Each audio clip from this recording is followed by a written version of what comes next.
In terms of India and the persecution that's happening there, it's always been on our radar.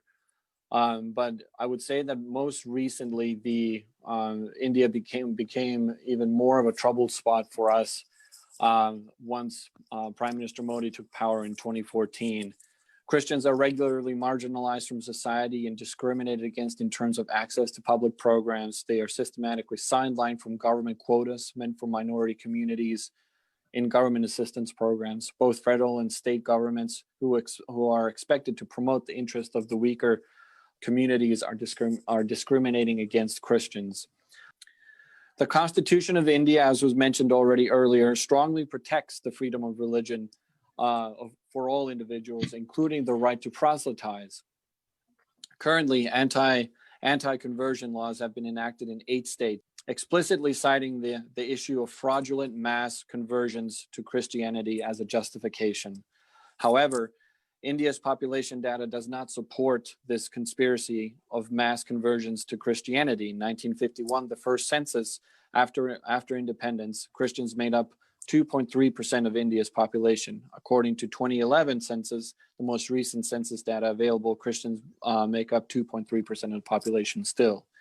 To date, no individual has ever been convicted of the crime of forced conversion. This is despite the fact that some anti-conversion laws have been on the books since the 1960s. However, the proliferation of anti-conversion laws and the growing threat to religiously motivated violence has left India's Christians wondering whether the promises of the Constitution for religious freedom are fading or if they're going to survive.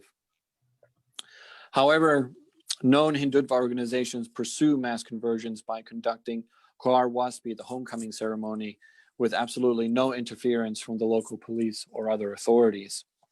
In fact, many of the cases that we follow, the police often arrest the religious minorities, the Christians in our case, who have been attacked rather than the Hindutva attackers.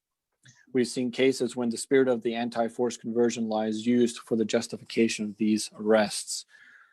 On October 16th, a Christian worship service was attacked by a mob of radical Hindu nationalists in India's Madhya Pradesh state.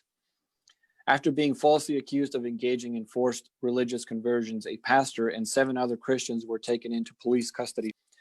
According to Pastor Parji, 30 to 35 individual radical Hindu nationalists barged into a worship service taking place, and the mob confronted the pastor and told him that Christian worship should not take place in this village. The pastor continued to say, "The harassment from Hindu radicals is a constant thing. They bully us whenever we pass through their houses, pass by their houses. They give us the ultimatum that we should close down the church because India is a Hindu country." Another story I want to share with you also happened in late October when a Christian pastor and his family in southern India were attacked by a mob of Hindu radicals. In the day following the attack, the fanatics falsely accused the pastor of committing blasphemy and instituted a social boycott against the Christian family.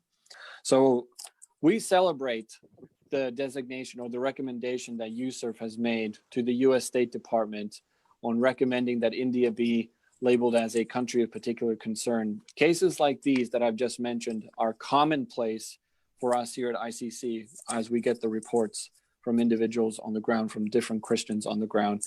And the troubles that they are facing are only increasing. And the United States must take action and call out its friend and ally, India, in this regard, and hold Modi accountable and his BJP and RSS counterparts accountable for the actions that are being taken all over India against Muslims, Christians, and all other religious minorities. Cases like these have to come to an end. The Constitution in India must be respected and honored, that all people are given the freedom to follow their faith as they see fit and to convert if they so choose to do.